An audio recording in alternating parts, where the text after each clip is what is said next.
Hey guys, what's up? It's Schla coming back to ya with another episode of Car Rides with Schla, and some crazy stuff's been going on because I didn't do it this morning and I didn't do it now, like today. I didn't do it this morning and I didn't do it yesterday, is what I mean to be saying. I don't really know what the deal is or what the sitch is, but for whatever reason, I woke up like really strangely this morning. Um, it was pretty bad. I don't really know how else to describe it. I haven't woke up that late ever. I think it was about almost, if not right around 10 minutes later than the other time I had ate food in my car. So I actually got to work even later than that one time I had ate food in my car. But obviously, I think you can assume what the result of that was. And it was that this morning I ate my food in my car. I ate my breakfast in my car and did not record a Car Rides with Schla. Now, yesterday I was calling my friend and I did record it, but I'm not really sure how well it turned out because he was kind of talking for most of the time. So either A, it's content stealing, or B, my microphone, I don't really know how well it picked up his voice. So that's kind of up in the air. I don't really know, exactly how that turned out or anything like that. But yeah, that was so 2 days, 2 sessions in a row, there wasn't a Car Rides with Schla.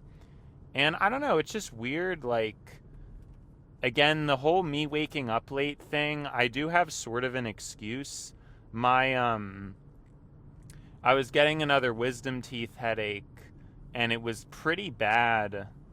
It was pretty bad yesterday, and it actually got worse at night, and then fortunately for today it actually improved a good amount. By the time I woke up again, in the middle of the night it was horrible, but then when I woke up again it was actually fine. So yeah, it's pretty good. I don't know. I can't really complain about that because at least for the day, but I think it did affect my sleep quality quite a bit. Something I learned because I actually asked ChatGPT about it, and basically since the wisdom teeth aren't coming in, because I don't know why I thought this, but it was kind of an incorrect assumption. I almost thought that the reason why it was important to floss my teeth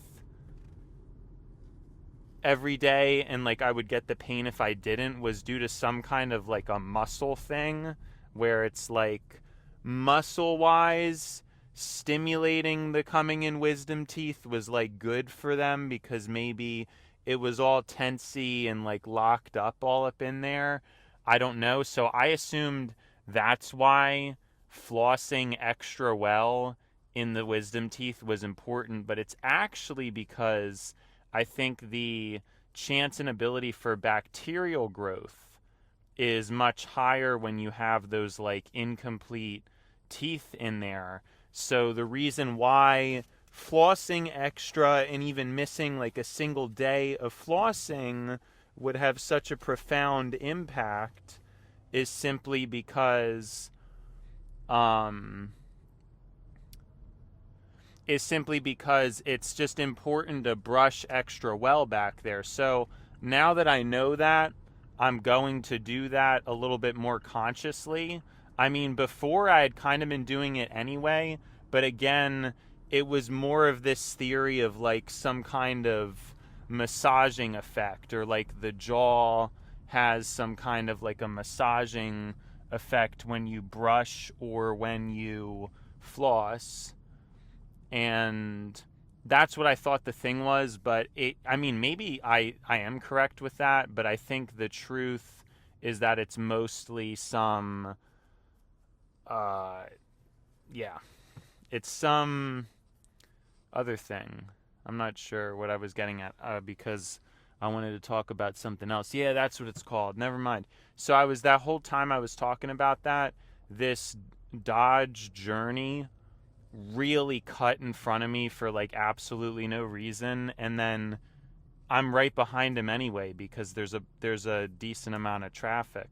So I don't know why, of course, who knows why he did that, but again, a Dodge Journey, is it really that surprising? The type of person that would have that car, it's, but what I was saying is I was forgetting the name, and it's dark out, so I'm trying to read the name on the back, but it came to me as I was trying to read it. Like, I don't think I was able to read it. I think it came to me, but yeah, I was trying to remember the name. I was trying to remember the name of the Dodge, and I was obviously first thing a Durango, but I know that is a newer. I actually don't know if there was an old Durango or not.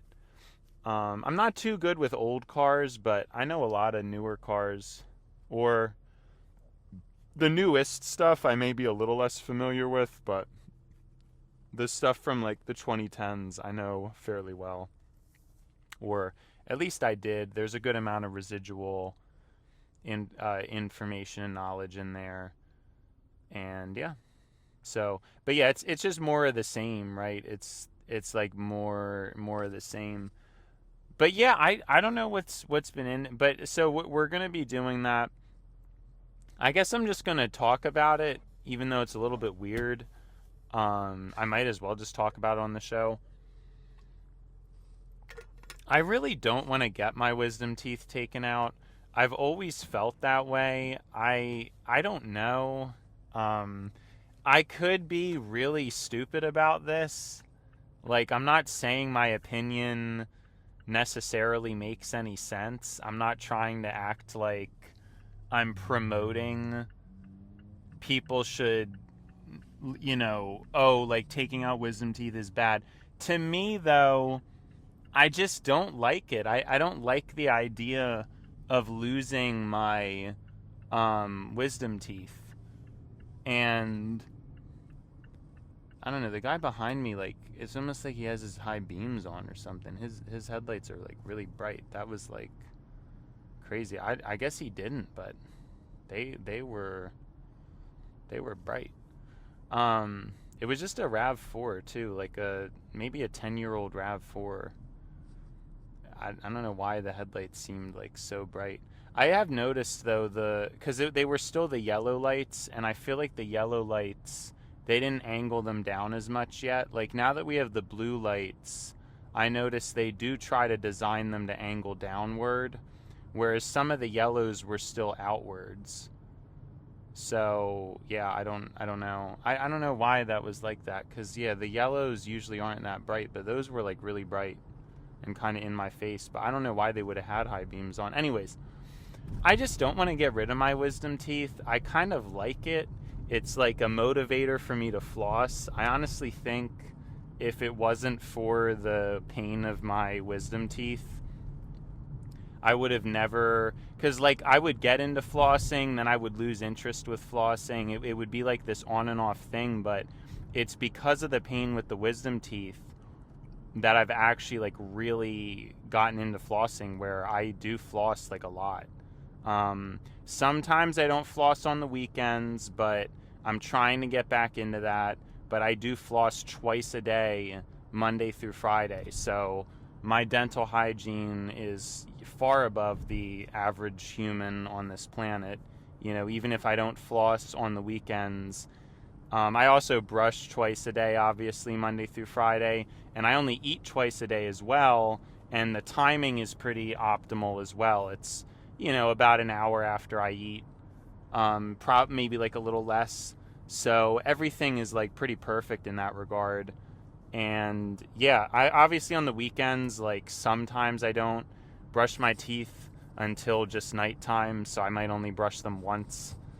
which is, again, it was something I was better with, but then I've kind of been in a slump mentally for a long time, and that breaks down routines. But anyways, yeah, for some reason I don't like the idea of getting rid of the wisdom teeth. I really want to have them, and I don't know. I mean, I'm probably like a little bit stupid for that, because I'm also like stressed about money, but I have a feeling it's not really that expensive to get wisdom teeth taken out. I mean, I'm sure it's a lot, but I doubt it's like, I don't know. I just doubt it's that costly. Like, it's a really common thing that you have to do and stuff. But I don't even care. I mean, I do, now that I'm thinking about it. I am squeamish about the pain, but that's not even what I was considering. I almost like having them, and like having them kind of like odd in there. It's almost some kind of like a human imperfection thing, and the name wisdom teeth, and yeah, I don't know, like, I just really don't want to get rid of them, even though it would probably make my life better. I probably could afford it, and I mean, it could be causing me permanent damage. I hope it's not. Like, I've been desperately hoping that it's just gonna work out, and I don't know why. I've just always thought that way, and that's just the truth. Like, I just don't want to I don't want to get rid of the teeth. I just don't. It's not something I'm interested in doing. So, yep. That's my little spiel about that. And I don't think there's not much else to talk about there. I don't really know. I mean, what have I been thinking about? I guess today I was thinking about how much I really don't like buying food and essentials, because I just don't like it. I don't really like having to interact with the material very much, and I wish that all those costs could get subsidized, and then I would just have my income to spend on my like technology and stuff. And I think it's true that, in a year, I'll probably be feeling pretty comfortable, like, financially. I really do think, like, a year from now, I should be feeling pretty good about things. But for the time being, it's just kind of really annoying. I still also kind of feel like working. I mean, I have a lot of money to show for it in terms of my position and my, like, obviously the luck of not needing to pay rent, and the other privileges I'm afforded, having good executive function to be able to save money better. Like, I don't need to eat out. I just cook all my ground beef and have this like very organized, cost effective, and pretty nutritious lifestyle. And yeah, I mean, so there's a lot of things for me to be grateful for, but I still feel like I would just like $20,000 right now. Like, if I even, even if I didn't get the cash, but I just had it as like a spending voucher, where it's like, even under some like extreme circumstance, it's like, all right, dude, you have 4 hours and you got 20,000, you have to spend it all. I think then I would buy like a whole ton of stuff, and I'd probably be pretty content, I think, even at the moment. But and I know I'm coming from a place of being kind of spoiled, because my job, it's probably safe to say it's better than most people's jobs. It probably is. The pay is about the same. My pay is not spectacular by any means, but in terms of the main advantage of my job is it's just chill, you know? And I know not everybody can say that, but I don't know really how, but I do think it's probably better than most people's experiences. I think the commute is the biggest like annoyance. If the commute was shorter, I'd probably be even happier. But for for me where I'm at, like I can't really complain that much because it's like I don't know, I feel pretty spoiled. I feel pretty lucky. I'm pretty grateful for what I have and like what I've been given and all that. You know, like it's just I think it's just the truth, you know, like I should not be that upset with what I have. It's just not I don't think it's valid. But at the same time, I still kind of feel that way that like again, even if I just had like 10K, just 10K, you have like 20 hours to blow through $10,000. Um I don't know. I feel like working, it's obviously like a lot. It's a lot to have to work over full-time hours for like a year and you know, at a wage that isn't really a living wage. I mean, if I was making 20 an hour, well, it really like 25 an hour or I mean at least 20, I don't think I'd be saying anything. You know what I mean? I probably wouldn't really have any complaints, but it's just too low. It's definitely just too low of a wage. Like I don't and that's my opinion about it. It's like I think the minimum wage should probably be 20 or 25. I think it should really be 25, but it does depend on the area, of course. But, you know, for the most part, because that's really what you need if you want to actually have like a shot in the economy. But, you know, at the other end of things, like, and I've talked about this before, I do kind of have like a villainous side where I see the other side of things, like how me and a lot of other people were just not really that significant or important. And it does seem like truly that's kind of what we're heading to, where I have a feeling welfare and things will just kind of get stripped and it's just going to be like the strong who survive, you know, like you're not, and there's cycles to this stuff. That's what I think. I think we're just going through sort of a rebirth in a way. And so it's sad because I feel like I have something to offer. I feel like I'm capable. I obviously want to help with like training AI models and stuff. I've talked about, you know, just pay me like 70,000 a year to be in a room riddled with cameras and microphones all day, like shouting at a bunch of different models. I'm sure I would be doing good for the world, you know, by doing that. Or not necessarily, I mean, depends. I mean, for the progress of humanity, but it could speed up AI progress, which would lead to, again, I think eventually you're going to inevitably have human casualties as a result of AI. And yeah, I don't know. You know, it's just like something I think about, something I know.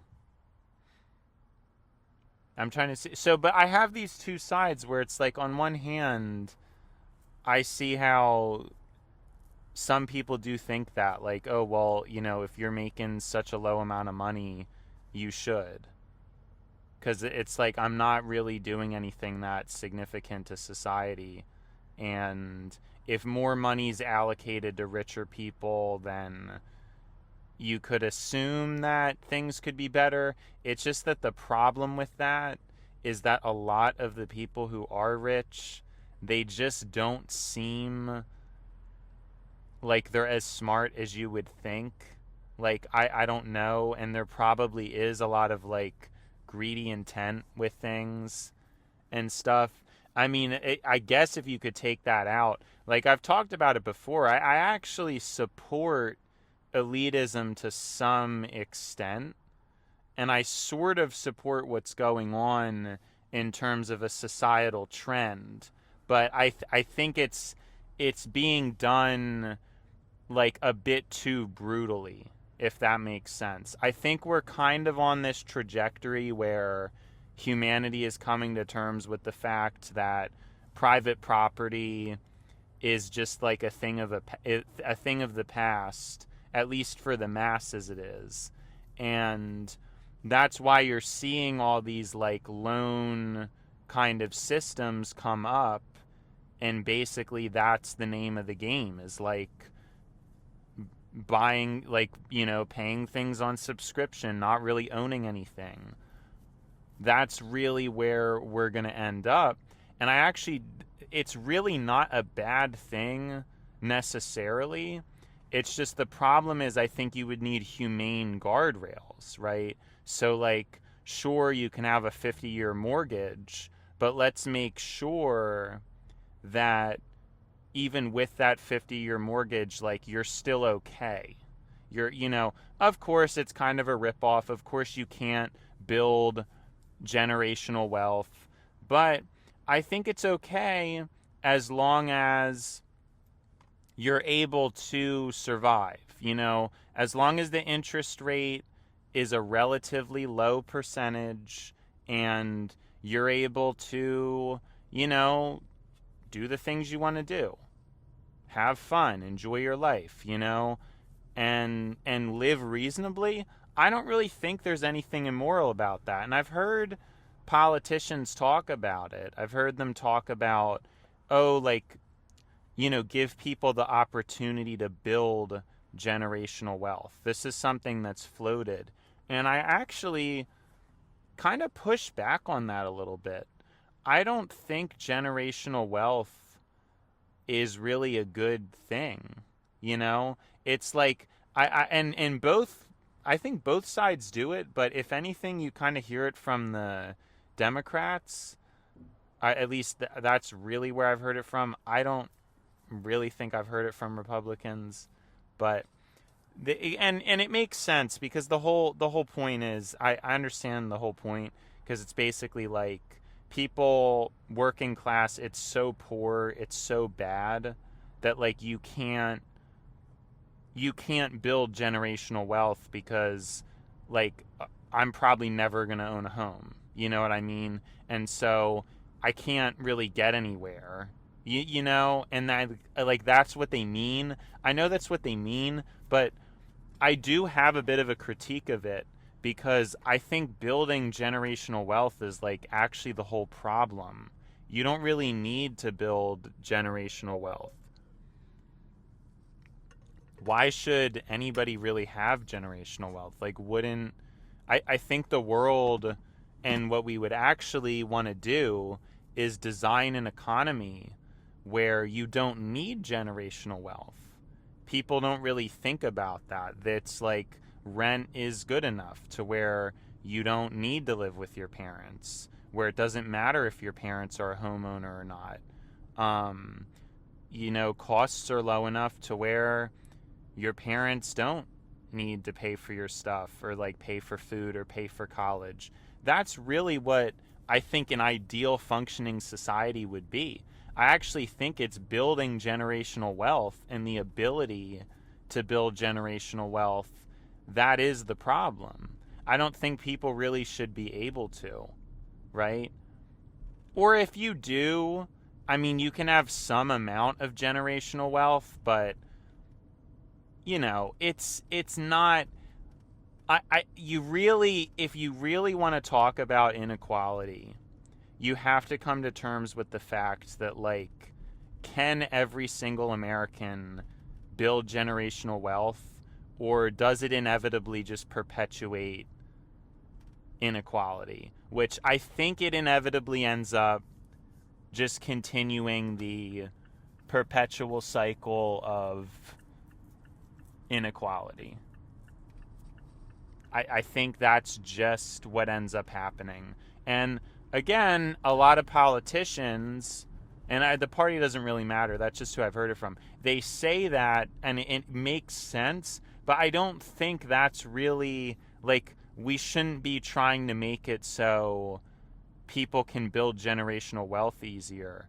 I think the idea of a buy now, pay later economy and like having things kind of debt riddled, it makes sense, but you have to like make sure the interest rates are reasonable and you have to make sure people are not stressed. You know what I mean? Like that's and the way things are being done right now is not humane, but I think it is we are kind of seeing a rough idea of what I think the future would actually look like, believe it or not. And I know this is an unpopular opinion, but I just think in the long run, I'm going to be vindicated because I do think that's a better society. You know, a society where you have higher taxes, where there's not really, there's minimal private property. You know, you have a lot of money pooled into like insurance funds and like taxes, so the government has extra funds and then they can use things to make life as fair as possible for everyone.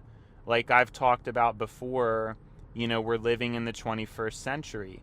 Let's look into eliminating risk out of life as much as we can. Of course, there's certain cases where you can't do that. Obviously, somebody might have a heart attack and that happens suddenly and you can't. But I'm talking about like in this day and age,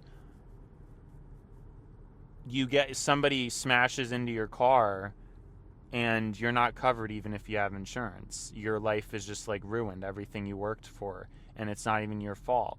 Or something medical could come up, it's not your fault, and now you're in medical debt.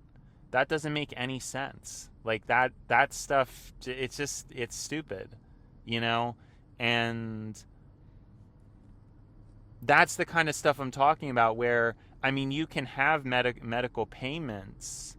That's fine. It should be like an insurance and everybody's protected, you know? But you don't need private property. You don't need generational wealth. Everybody, you know, people should have to work.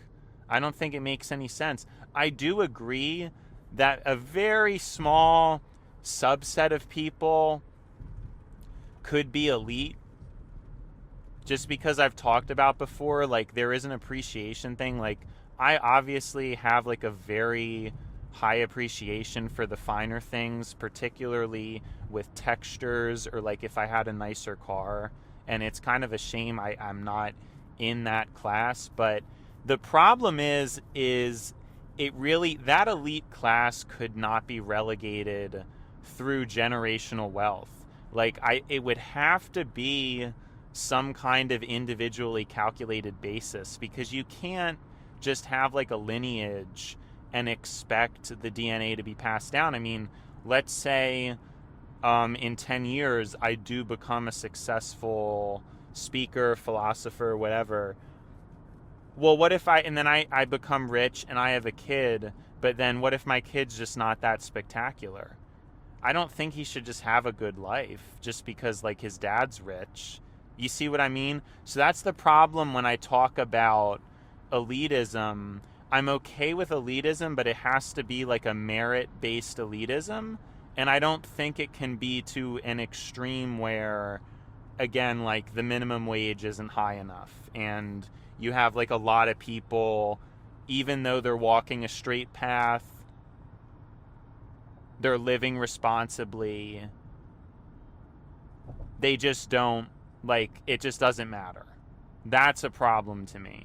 You know, I think the economy should be just good enough to where you can live pretty comfortably and stress-free, and there's pretty sturdy insurances put into place that make it so you don't really need to be that worried about things. You know, and you can move forward in life. Now, again, not to make things too easy, there would obviously be consequences for if you took advantage of that and, oh, well, since these insurances are so good, I'm just going to drive like a maniac. No, you'd get punished. There'd be cameras or microphones kind of picking up on what's going on, or like in your car, you would probably get scored, after every drive. And if you were getting bad scores, you'd have to pay more into the insurance, because that is a problem. Like you do need a little bit of a pinch. I think some people would abuse it, but yeah, that's like another thing to keep in mind. Like you have to have some kind of a consequence system like that. But yeah, I don't think that private property makes any sense. I think generational wealth causes a lot of problems, and that we should not be making a system where you can build it. You really shouldn't be able to build it. It's just, the problem is the money should not be funneled upwards into, I don't know, like, what does it get funneled into? Banks, credit card companies, nursing homes. Like, that's not where the money should go. It should go through like a government that can publicly oversee things, so you can see if there's corruption and make sure the money's going in the right place. It shouldn't just be tied up in like a bunch of corporations that aren't really doing anything. I mean, they're providing a service, but it's a service that's like essential to the point of it really should just be like some kind of communal consensus. There should be some type of a communal consensus. It should not just be like, well, the credit card company gets a ton of money for not really doing that much, not really contributing to society in any meaningful way, where the systems can just be automated anyway. That's like an example, but I do think that is like the ideal steps for humanity. The ideal like development of things is, relatively high tax society, and you still have some freedom, but you probably have less freedom than the upper class does in America right now.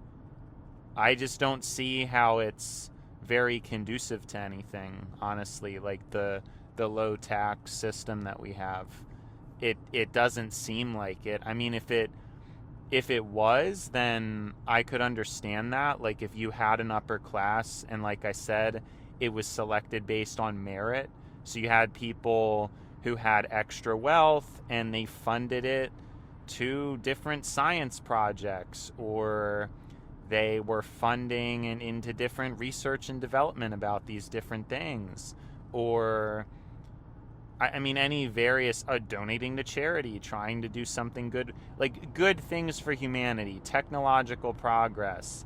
What instead happens is, if you make a lot of money in your upper class, you usually just pamper yourself. You get nicer food for yourself, you get a nicer car, and you get to go on vacations and experience life in a better way than other people.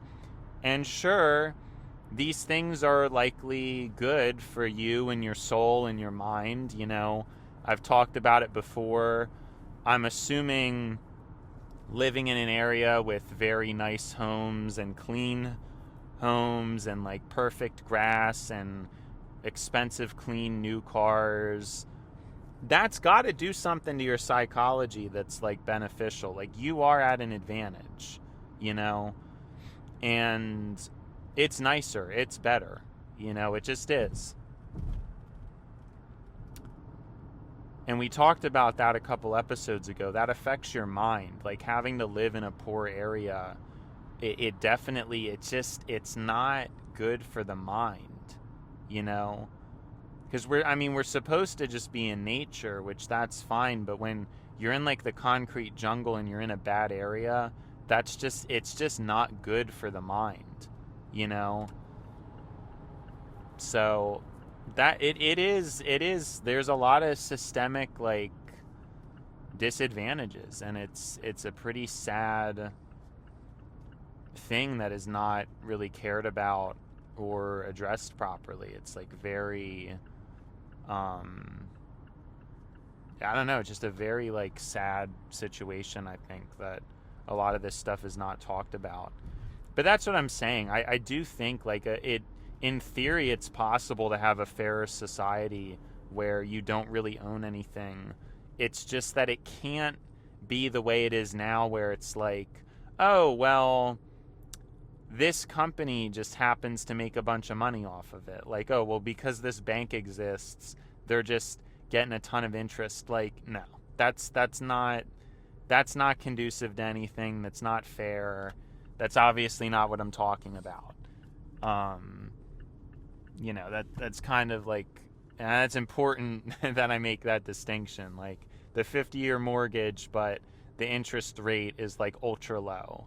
You know what I mean? It's like a very reasonable, some kind of like regulated, because I'm sure the way it is now, like if the 50-year mortgage thing is able to be done and all that, like I'm sure like it's for major profit. Like it's not really, like mortgage again as a concept, it's an amazing concept, but it's like it gets taken advantage of. That's really the problem. It just gets completely taken advantage of. So yeah, I don't know. I mean, people just have to get over themselves and accept that taxes are a good thing, and a lot of businesses do stuff to evade them, and it's just like bad. I mean it's going to cause like a lot of problems. Obviously we have a lot of debt, and it's just not, it's not good. You want to have like a surplus. You would want to have the government having extra money, not just constantly in the red. That like if emergencies happen, you have extra money to like cover for emergencies. Instead, humans just want to run things as like pushing as possible, like pushing it as much as possible, because it's selfish, and then but when stuff hits the fan, what's going to happen? You're already in debt because you're not. I mean, we had such a good economy for a long time, but they never cleared the debt. Like I just think it's like ridiculous. And then now the economy's not good, and then the debt's way worse. Like you should have had already some kind of a reserve there. Just like really, really terrible stuff. I just don't really know how else you guys want me to explain it. I really think most of the stuff I'm saying is true. It's just again, human nature likes to fight it, but I do think I'm pretty accurate. Now, the last controversial thing I wanted to talk about is maybe this whole RAM shortage thing is actually a good thing. I've been talking about for a while how I basically would want more humans to buy more technology, and kind of what that would look like if more Americans were either investing in tech, donating for tech.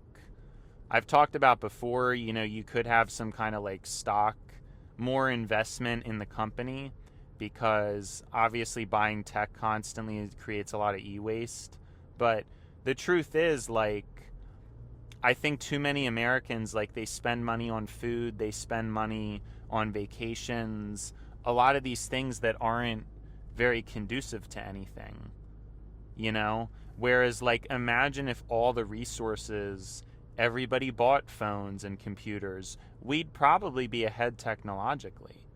It's just that, and I know they have a lot of funding, but they could have more funding. Like, they could have, like, people investing in the company as a donation and things like that, and less of an e-waste system and more of a just like, yeah, I mean, you know what I'm saying? And like pre-ordering the phone a year in advance and different things. People could really be like tech obsessed.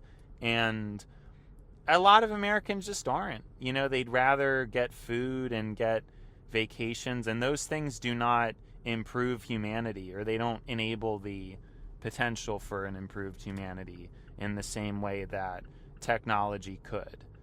Technology is like turning the page, science as well. It's not just,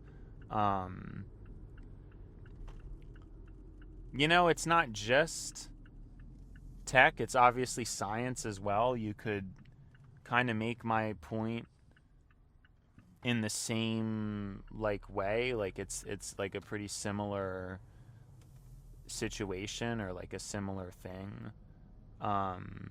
We obviously want to try to prioritize things. Now here's the thing, it obviously didn't happen. It wasn't happening. I would bring up pretty often to people and friends, and buy tech, like it's important, and we want to keep things, we want to keep the market hot, and nobody would listen, nobody cares. People would rather buy video games, they'd rather buy, I don't even know, like TV show subscriptions, and to me it's just like, really, get like a really good computer, put all the money towards that.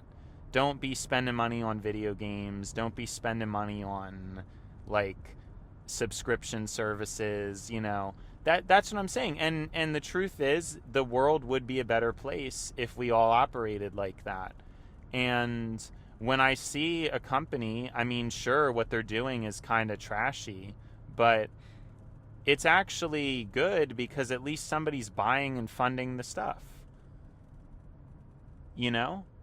It's good. It's actually like, it's a good thing. It's what I've wanted to happen. And they basically went ahead and did it. Now, their intentions were dark, but what they ended up doing, it's actually good for the market in the long term, because there's a lot of funding now. A lot of money went to those companies, made a lot of money. Samsung and SK Hynix and the RAM companies, they made a ton of money. Micron. So in order, like, the future of humanity, yeah, I mean, the consumer is hurt, but what is the consumer really doing? Like, I don't even, like, I have a lot of RAM, but I'm not doing anything like essential or important with it. So in a sense, it's like, that's an example where I feel like elitism, like, is it fine? It's kind of fine. You know what I mean? I just, and that's what I'm saying. So it's a pretty controversial opinion, but I think in some ways, being anti-consumer, it's not really a bad thing if it's for the greater good, which I think this is. I think by funding those companies massively and potentially having a lot of AI progress as a result of that, which I guess you could argue, because OpenAI is hoarding it, that's not really too good, because you would want all this RAM like evenly distributed. But it's going to a cause for like a future humanity. And if instead the RAM prices were lower and they were sitting on shelves, more available, they'd just be going in like regular people's computers. And what are they doing with it? They're just like burning electricity to play games and just like watch TV, So to me, I think it's honestly in better hands as a result of them doing it. And it's just a very unpopular opinion, but really, I mean, I don't know. I think it's honestly the right thing in the long run. Being a little bit anti-consumer, it's okay, and I think people should still go buy computers, support this stuff, because this is where, that is the pinnacle of humanity. We need to be as progressed as possible. We need to improve things as much as possible, and AI is like the first shot we really have at this, of like to really turning the page.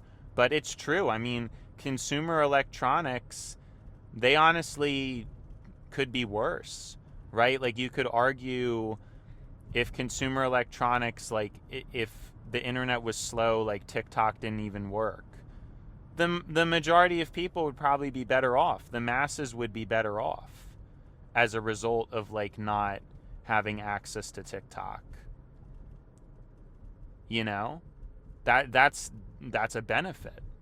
So that's just like an important thing to keep in mind. You know, I think it's, and it's a very unpopular opinion, but I am more than okay with like me as a member of the masses having less freedom if it means that like the GPT model is going to be better. You know, people don't really need good computers. Like, it's not, I mean, yeah, this RAM thing's a problem, but computers are already so good. They're so good. I mean, I already talked about, I honestly think the 16 gigabyte 5060 Ti, it's such a powerful, I mean, people complain about stuff for only 430. Like, compare that to GPUs from like 10 years ago. You know what I'm saying? Like, I mean, even now, like you can get like really good GPUs for relatively cheap. I mean, it's really good. And like, how fast of a CPU do you even need? How much RAM or how good RAM do you even need? Most humans would probably be fine even with DDR4, like last gen. It's just like, I don't even know, you know, like, and we complain and we want better and better performance, but in terms of the majority of people, like, they'd probably be better off with the worst performance, you know? And again, some kind of like limitation on things. Like, back when internet was probably too slow for something like, well, TikTok probably was always possible, but they just didn't think of it or something like that. That's like a whole other conversation about like how, you know, that you really, it's not good to just be like, oh wow, TikTok's going to make a lot of money, let me make that as a business, let me put it out there. It gets to a point where I think a certain degree of like, you know, maybe doing it for the sake of business and money, that's not good. Like, maybe hold off on that one. Maybe let's not implement short form content. You know what I'm saying? Like it's just very a lot of people are like, nah, it's business, and like really trying to milk it out of people and that. But if it's not good for humanity, why should we do something if it causes so many problems? You know, so yeah, I mean, it's a really unpopular opinion of mine, but it's probably better for us, you know, to have less RAM and hope, like, what I'm saying is, we're already so spoiled with technology. This stuff is probably better off in these companies' hands. Like, it probably is. I don't know. I don't really think it's necessary to have like these crazy GPUs. And I just think that's the truth of it. It's like, I do believe in a society where it's like maybe like mega scientists have like these like really strong GPUs, but like everyday people, do they really need them? I don't know. I don't think so. Like, I don't think everyday people need them. That's kind of my intuition about it. And of course people are going to complain because you as a consumer are going to want things to be best for you, but it's important to think about what's best in the bigger picture as well. Anyways, it's been schla, and now it's time to buy schla. So, see you schla.